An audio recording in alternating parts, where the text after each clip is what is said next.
Praise లోనండి. దేవునికి మహిమ కలుగును గాక. వాక్యంలోనికి వెళ్ళడానికి ముందు చిన్న ప్రార్థన చేసుకుందాం. పరిశుద్ధ గొప్ప దేవానికి స్తోత్రం, స్తుతి, మహిమ, ఘనత, ప్రభావం చెల్లించుకుంటున్నాం నాయన. ఈ రోజు ప్రభా నా తండ్రి వాక్యము గురించి ప్రభా నా తండ్రి ధ్యానిస్తుండగా మరి ముఖ్యంగా నాయన ఇదిగో విత్తనము ఫలము అనే మాట మీద మేము ధ్యానిస్తుండగా నాయన నిజమైన విత్తనాల గురించి మాకు నేర్పించండి అయ్యా. నిజమైన ఫలం అంటే ఏంటో మాకు నేర్పించమని ఆత్మదేవ నీకే సమర్పిస్తుండగా ప్రభా మా హృదయాంతరంగంలో ప్రభా ఉన్న సత్యాలని ప్రభా నా తండ్రి అసత్యాలని ప్రభా నా తండ్రి వాటి మధ్యలో ఉన్న వ్యత్యాసాన్ని గ్రహించి జ్ఞానమును కూడా మాకు తెలియచేయమని వేడుకుంటూ తండ్రి కుమార పరిశుద్ధాత్మనంలో ఈ సమయాన్ని మీకు సమర్పిస్తున్నాను తండ్రి. ఆమేన్. ప్రైజ్ లార్డ్ అండి. దేవునికి మహిమ కలుగును గాక.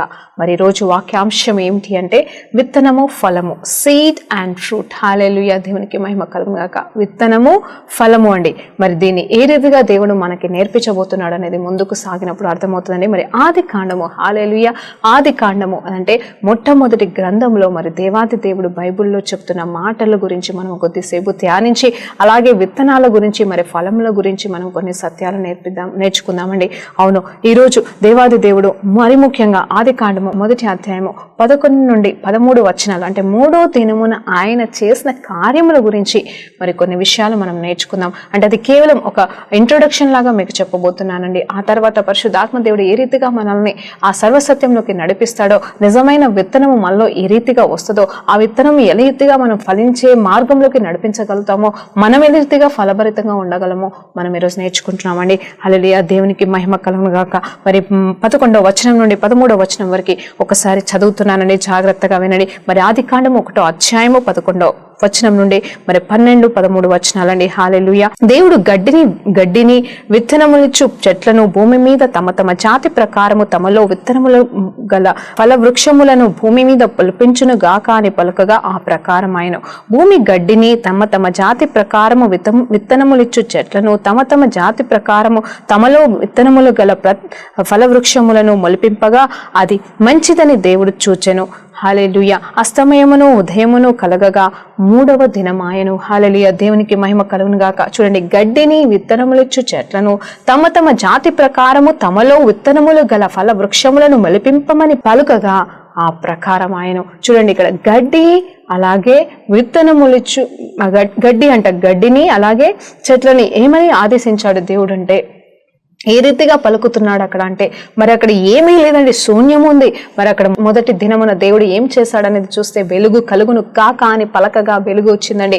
మరి 2వ దినమున చూసినప్పుడు మరి ఏమి చేశాడు అంటే మరి భూమిని మరి నీటిని సపరేట్ చేసి అటు సముద్రాలుగా మరి భూమిగా మరి ఆయన సపరేట్ చేశాడండి. హల్లెలూయా. మరి 3వ దినమున చూసినప్పుడు ఏమి చేశాడు అనేది గ్రహిస్తూ ఉంటే ఇక్కడ వాక్యము చదివినప్పుడు క్లియర్ గా ఉంటుందంటే ఒక ప్రత్యేకమైన మరి సంఘటన, ప్రత్యేకమైన మరి విత్తనాలతో కూడిన మరి ఫలాల్ని మరి దేవుడు ఇక్కడ మరి క్రియేట్ చేస్తున్నట్టుగా పలుకుతున్నట్టుగా తెలుస్తుంది. నేను అనుకున్నాను, దేవా నువ్వు అంటే ఇవి ఒకటి తర్వాత ఒకటి, మొదటి దినమున ఏమి చేశాడు, 2వ దినమున ఏమి చేశాడు, 3వ దినమున ఏమి చేశాడు అనేది ధ్యానించుకుంటూ వెళ్తే మరి దేవుడు ఏది కూడా రీజన్ లేకుండా చేయడండి. ఖచ్చితంగా ప్రతిదీ మరి ఈ రోజు ఇది చేస్తున్నాడు, ఇది చేశాడంటే దాని వెనకాల దాని ముందల ఖచ్చితంగా ఏదో ఒక కారణం, రీజన్ ఉంటుందండి. మరి అజ్ఞానంగా అయితే దేవుడు చేసేవాడు కాదు కదండి. ఆయన సర్వాంతర్యామి, సర్వజ్ఞానవంతుడు కదండి. మరి ఆయన ఏది చేసినా మరి పర్ఫెక్ట్ గా చేస్తాడు. మొట్టమొదటి దినమున మరి అక్కడంతా చీకటి ఉంటుండగా మరి అక్కడ మరి అల్లాడుతున్న ఆత్మ మరి ఏం చేసినాడు అంటే మరి ఆత్మ దేవుడు అది చూసి భరించలేక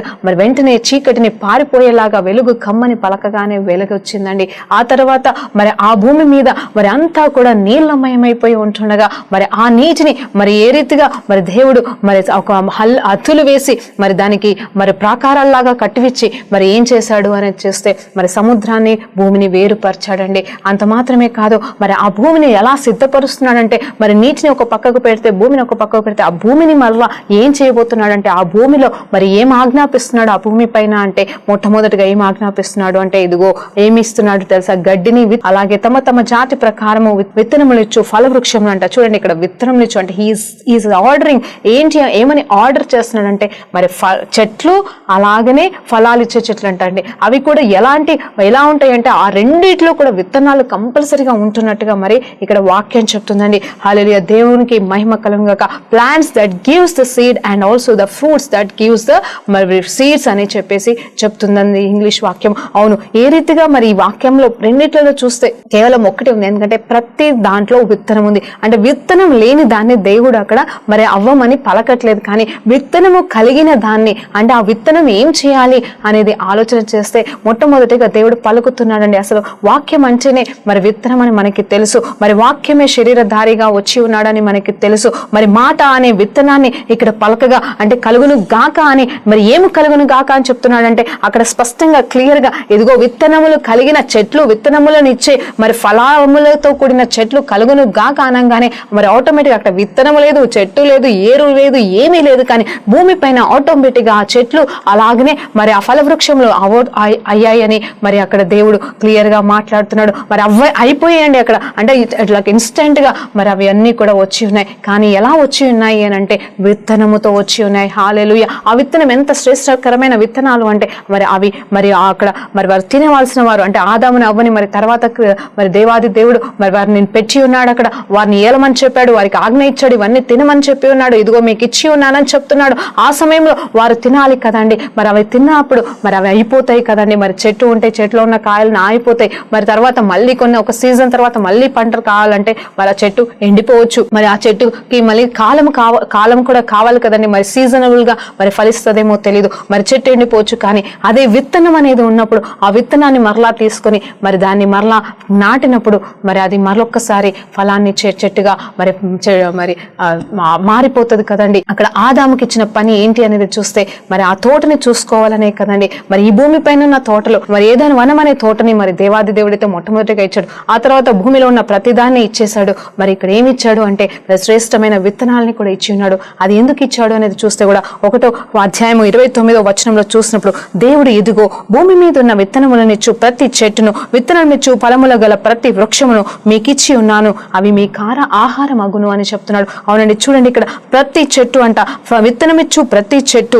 హల్లెలూయా. అలాగే ఫల వృక్షములు ఇచ్చు, అంటే ఫలములనిచ్చు ఆ వృక్షములు కలిగిన చెట్లు, హల్లెలూయా. చూడండి, అంటే ఫలాలనిచ్చే చెట్టు, అలాగే మామూలుగా ఆ మరి కూరగాయలనిచ్చే చెట్టు లాగా మనం ఇప్పుడు అనుకుంటే ప్రతి దానికి కూడా విత్తనం ఉంది, అది మీకు ఆహారం అగును అంటున్నాడు. అంటే ఆ విత్తనాన్ని అనేది దాంట్లో పెట్టి ఉన్నానని స్పష్టంగా క్లియర్ గా చెప్తున్నాడు. ఎందుకు చెప్తున్నాడంటే ఆ విత్తనాన్ని నువ్వు మరలా వాడుకుంటేనే, మరలా విత్తుతేనే, అది భూమిపైన విత్తుతేనే, ఇదిగో నువ్వు సాగు చేయాల్సిన భూమిలో ఆ విత్తనం అనే దాన్ని విత్తుతేనే ఆ పంట నీకు వస్తుంది. ఆ పంటని, ఆ ఫలాన్ని నువ్వు భుజించడం నీకు అది ఆరోగ్యకరమైన విషయం అని చెప్తున్నాడు. ఇక్కడ దేవాది దేవుడు జీవించడానికి ఒక మార్గాన్ని క్రియేట్ చేస్తున్నాడు. ఒక మనిషి జీవించాలంటే మరి ఆహారం కావాలి కదండి. మరి ఆ జీవాన్ని గురించిన, ఫలాన్ని గురించిన, మరి అంటే ఆ ఆహారం గురించి ఇక్కడ దేవాది దేవుడు స్పష్టంగా క్లియర్ గా ఇచ్చాడు. అంత మాత్రమే కాదు, తర్వాత ఏమి చేయాలనేది కూడా మరి అక్కడ విత్తనము అనే ఒక మాటతోనే మరి రాబోయే కాలంలో ఏం చేయాలో చెప్పకనే ఆదాం గారికి చెప్తున్నట్టుగా మనకి తెలుస్తుంది.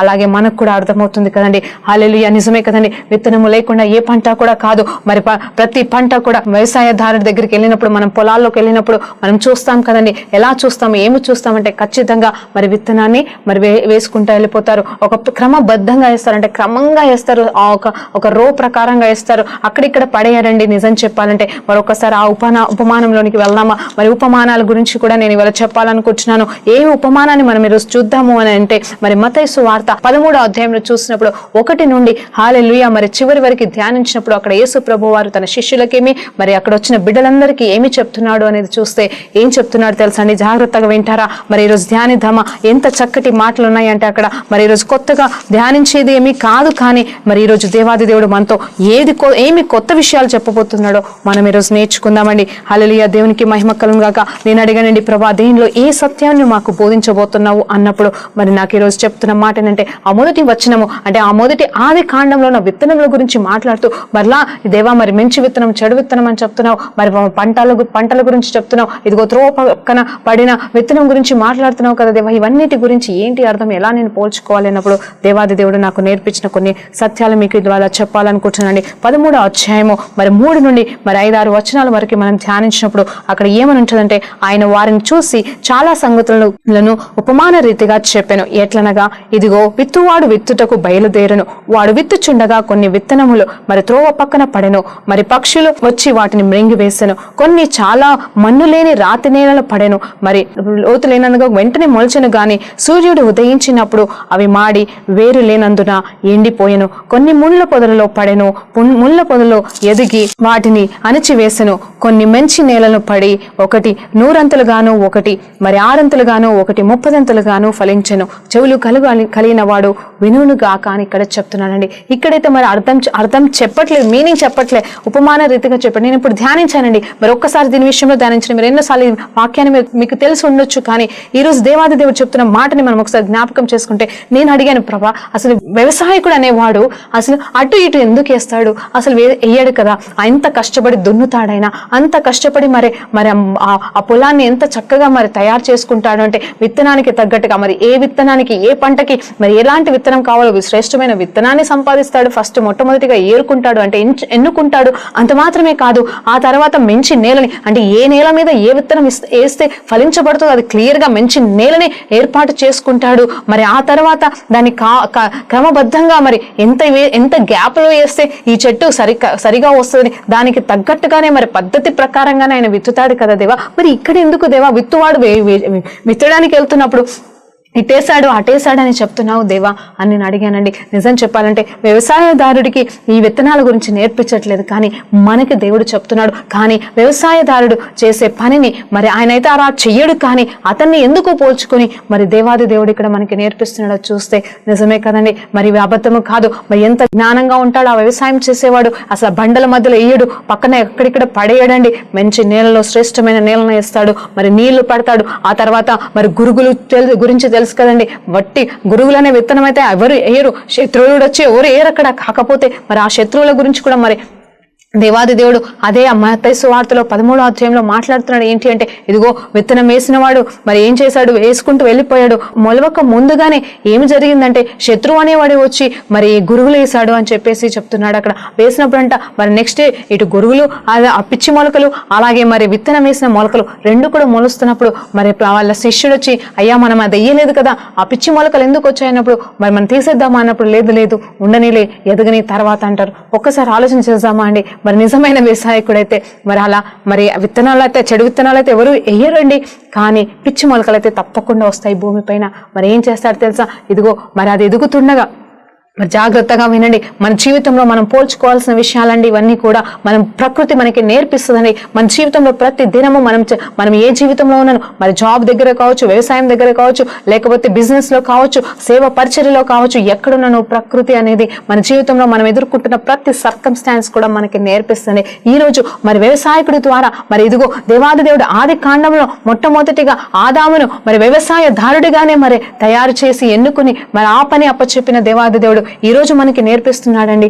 ఏం నేర్పిస్తున్నాడంటే వ్యవసాయం నేర్పిస్తున్నాడు. ఎలాంటి వ్యవసాయం నేర్పిస్తున్నాడు అంటే విత్తనం అనే వ్యవసాయం. ఆ విత్తనము సరిగా ఉంటేనే మంచి ఫలాలు ఎలా ఫలించగలమనే వ్యవసాయాన్ని మనకి ఈరోజు నేర్పిస్తున్నాడండి. హల్లెలూయా, దేవునికి మహిమ కలుగును గాక.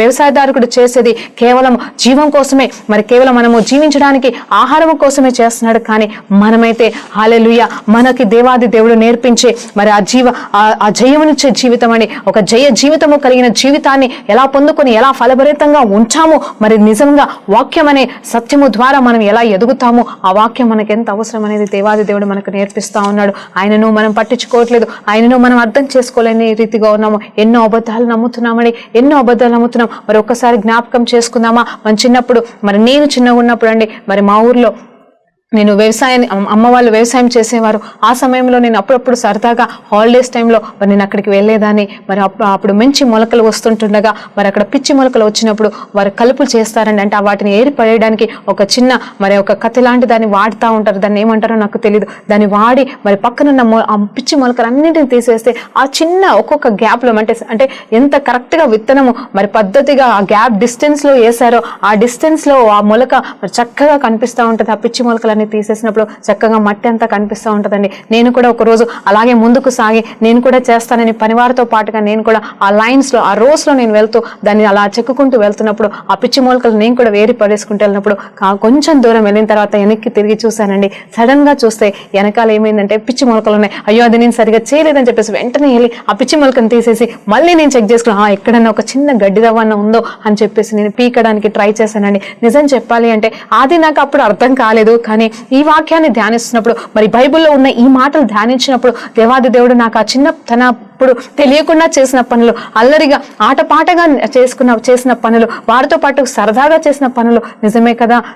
అసలు ఆ రోజు ఆ ఒక్క చిన్న మొలక పక్కన ఉంటే ఏమైతుంది అని అనుకోలేదు. కానీ చూడడానికి ఎంత చక్కగా ఉండాలి, అది ఎదగడానికి మరి ఎంత చక్కగా కనిపిస్తుంది చూడు. ఆ లైన్ లో ఆ చిన్న పిచ్చి మొలక కనిపిస్తే దాని అందమే పోతుంది అని చెప్పేసి నేను దాన్ని పీకడం చేశాను. మరి మన జీవితంలో ఎన్ని పిచ్చి మొలకలు ఉన్నాయండి. ఎంత కోపము, పగ, కుళ్ళు, కుతంత్రాలు, మరి చెడు గురించి మాట్లాడితే మరి మీరేమనుకుంటారో నాకు తెలియదు. కానీ అవే పిచ్చి మొలకలండి మన జీవితంలో, మన ఆత్మని పాడు చేసే పిచ్చి మొలకలు. చూద్దామా ఒక్కసారి, ధ్యానిద్దామా, అవ్వ గురించి ధ్యానిద్దామా ఒకసారి. హల్లెలూయా, దేవునికి మహిమ కలుగును గాక. దేవుడైతే చక్కటి విత్తనాన్ని ఇచ్చాడు. మరి దేవాది దేవుడు ఆదామును అవ్వని ఏం చేశాడు తెలుసా అండి? ఒక ఆత్మగా చేసి ఉన్నాడు. అంటే తన స్వరూపంలో తన ఆత్మగా చేసి ఉన్నాడు. మరి మనుషునిగా తను మొట్టమొదటిగా చేయలేదు. కానీ దేవాది దేవుడు ఆదాము అవ్వని ఏ రీతిగా చేశాడంటే దేవుని స్వరూపంలోనే, వారి స్వరూపంలోనే, మరి దేవుడు ఆత్మై ఉన్నాడు కాబట్టి ఆత్మలాగానే చేశాడండి. ఆ తర్వాత వారి లోకంలో జీవించాలి, నడవాలి కాబట్టి, మరి భూమిని ఏలాలి కాబట్టి, హల్లెలూయా, మరి అందుకోసమే దేవుడు మట్టి అనే ఆకారాన్ని ఇచ్చి, మరి శరీరాన్ని ఇచ్చి, మరి ఆ తర్వాత మరి ప్రాణంని కూడా ఇచ్చి ఉన్నాడండి. హల్లెలూయా, దేవునికి మహిమ కలుగును గాక. నిజమైన మానవుడు ఏమై ఉన్నాడంటే ఆత్మై ఉన్నాడని మనకి తెలుసండి. మరి ఆత్మ ఎంత స్పష్టంగా ఉంటది, ఎంత క్లియర్ గా ఉంటది. ఆత్మ ఏ ఆత్మనో కాదు, కానీ అది దేవుని ఆత్మనే, దేవుని స్వరూపంలో ఉన్న ఆత్మనే. వీరు కలిగి ఉన్న శరీరాలు కూడా మహిమ శరీరాలుగా ఉన్నాయి. అవును, మట్టితో చేయబడినను కూడా మహిమ చేత నింపబడిన శరీరాలుగా వీరు ఉన్నారండి. కానీ మరి అక్కడ ఏం జరిగిందంటే 3వ అధ్యాయంలో, ఆది కాండము 3వ అధ్యాయంలో చూసినప్పుడు మరి ఒక మాట, హల్లెలూయా, మరి ఆ సాతానుగాడు ఏ రీతిగా వచ్చాడు అంటే మరి సర్పంలోకి దూరి ఒక మాట ద్వారా వచ్చాడండి. హల్లెలూయా, జాగ్రత్తగా వినండి. ఒక మాట అండి, ఒకటే మాట ఏమన్నాడు అంటే ఇది తింటే మీకేమీ కాదు, ఇది తింటే మీరు జ్ఞానము పొందుకుంటారని. చూడండి మరి ఎంత చక్కటి మంచి విత్తనాల చేత, మరి ఆత్మ చేత. చూడండి, నేను ఆల్రెడీ చెప్తున్నాను, ఆదాము అవ్వ అనేవారు వారు ఆత్మై ఉన్నారు.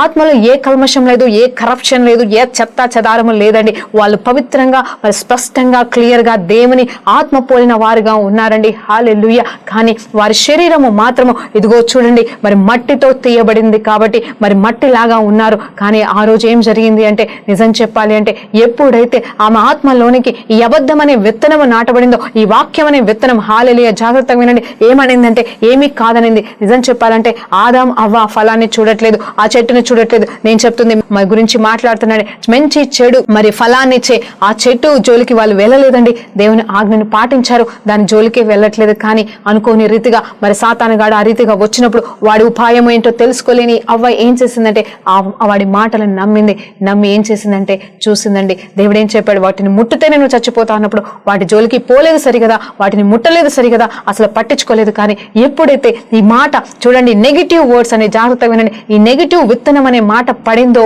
మరి వెంటనే ఆమెకి ఆలోచన కలిగింది. ఎలాంటి ఆలోచన కలిగిందంటే వెంటనే ఒక్కసారి చూసిందండి. అప్పుడు అసలు ముట్టలేదు, పట్టించుకోలేదు, అసలు ఎక్కడుందో కూడా ఆలోచించలేని ఈ వ్యక్తి ఎప్పుడైతే ఆ విత్తనం అనే మాట మరి లోపలికి వెళ్ళిందో వెంటనే అది కార్యం దాలుస్తుందండి. హల్లెలూయా, అది కార్యం దాలుస్తూ ఏమైపోయిందంటే చూడడం ఆరంభించింది, చూసి ఆలోచన చేయడం ఆరంభించింది. చూడండి, శరీరము అక్కడ బాగానే ఉంది, ఆమెది ఆత్మ బాగానే ఉంది. కానీ ఎప్పుడైతే ఈ నెగిటివ్ మాట, చూడండి ఇదిగో మాటలో ఉన్న శక్తి గురించి నేను మాట్లాడుతున్నాను. మన మాటల్లో ఎంత శక్తి ప్రభావంలో దేవుడు పెట్టి ఉన్నాడో గురించి నేను మాట్లాడుతున్నాను. అవును, ఎవరి మాటల్లో అయినా శక్తి ప్రభావాలు ఉన్నాయండి. కానీ అవి నువ్వు మంచిగా వాడుతున్నావా, నెగిటివ్ కు వాడుతున్నావా? ఈ రోజు దేవుని నామంలో నేను చెప్తున్నాను ఏంటంటే నువ్వు మంచి పలుకుతే మంచి జరుగుతుంది, చెడు పలుకుతే చెడు జరుగుతుందని దేవాది దేవుడు మన నోటికి ఇచ్చిన శక్తిని మనం వాడుకోలేకపోతున్నామండి.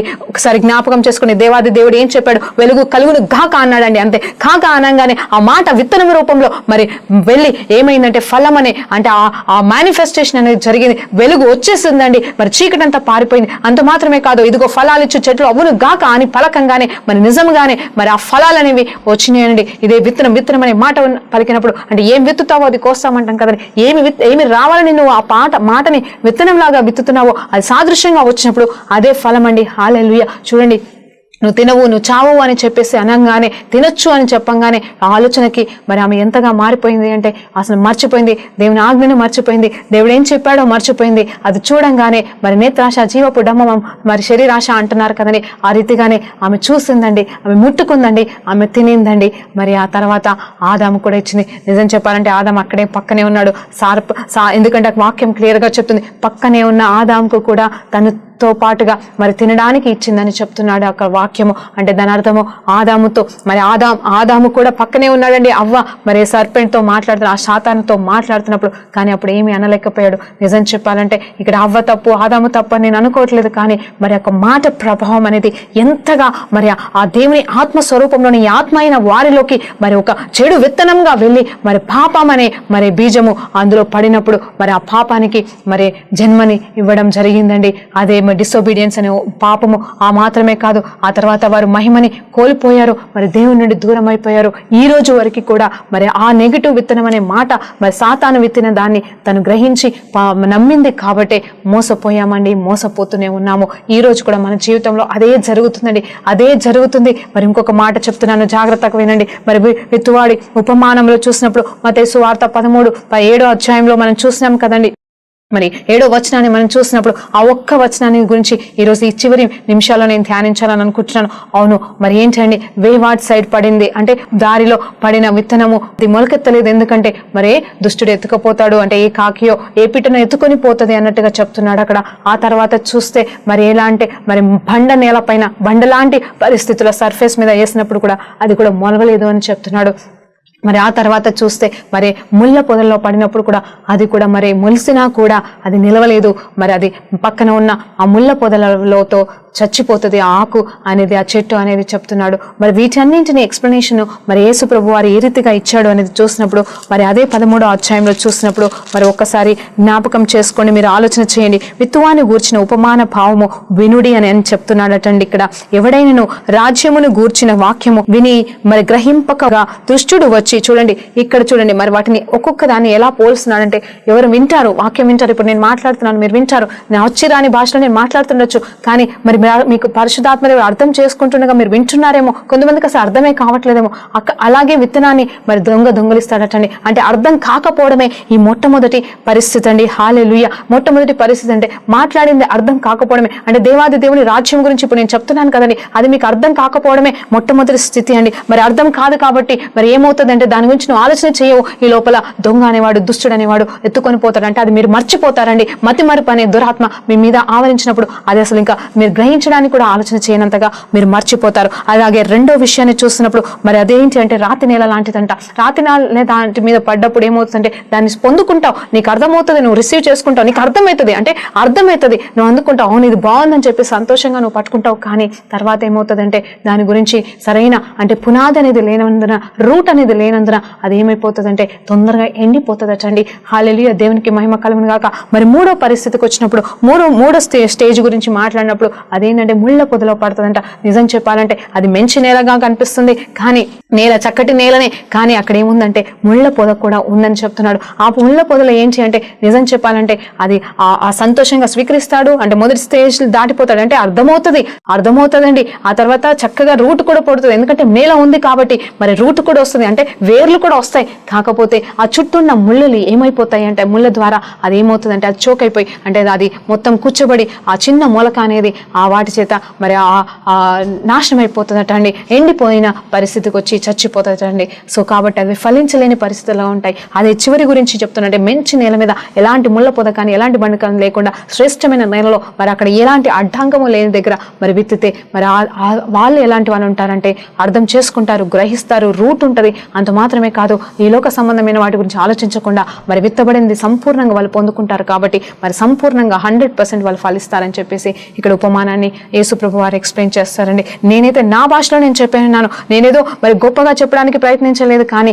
నేను నా భాషలో నాకు అర్థమైన రీతిగా మీకు చెప్తున్నాను. ఈరోజు ఏంటి అంటే ఈరోజు నేను ఇందులో చెప్పాలనుకుంటున్న అంశం ఏంటంటే మూడో స్టేజ్లో మనం ఉంటామండి ఎప్పుడు కూడా. అవును, జాగ్రత్తగా వినండి. మొదటి స్టేజ్లో మనం లేము, ఎందుకంటే ప్రతి ఒక్కరికి వాక్యం అర్థమవుతుంది. అవును, అన్యులకైతే అర్థం కాకపోవచ్చు, కానీ ఇప్పుడు నేను మాట్లాడే మాట సరళంగా మాట్లాడుతున్నాను, సింపుల్గా మాట్లాడుతున్నాను. ప్రతి ఒక్కరికి, చదువు రాని వారికైనా, చదువుచిన వారికైనా, మరి కొత్తగా వాక్యం వినే వారికి, అసలు యేసుప్రభు గురించి తెలియని వారికైనా అర్థమవుతుందండి నేను మాట్లాడే మాటలు. అది నేను నమ్ముతున్నాను. కాబట్టి నేనేం చెప్తున్నానంటే, మరి అర్థమవుతుంది, ఖచ్చితంగా అర్థమవుతుంది. హల్లెలూయా, దేవునికి మహిమ కలుగును గాక. మనకందరికీ అర్థమవుతుంది, వాక్యం చదివినప్పుడు అర్థమవుతుంది, విన్నప్పుడు అర్థమవుతుంది. మరి రెండో స్టేజ్లో చూసినప్పుడు మరి అది రూట్లు లేనందున అన్నట్టు పరిస్థితి వస్తే, నిజం చెప్పాలంటే ఆ రూట్లు మనలో ఉన్నాయి, కొద్దిగా ఉన్నాయి, కానీ ఏంటంటే సంతోషంగానే కూడా పొందుకుంటున్నాము. ఆ స్టేజ్ కూడా మనలో ఉంది. కానీ మరి మూడో స్టేజ్కి వచ్చేసరికి మర్చిపోతున్నాము. ఏంటి అంటే, మన జీవితంలో చుట్టుపక్కల ఉన్న పరిస్థితిని బట్టి, అవునండి నేను సంతోషంగా పొందుకుంటున్నాను, నాకు అర్థమవుతుంది, నాకు అది కావాలనుకుంటున్నాను, అది నేను అలా ఉండాలనుకుంటున్నాను,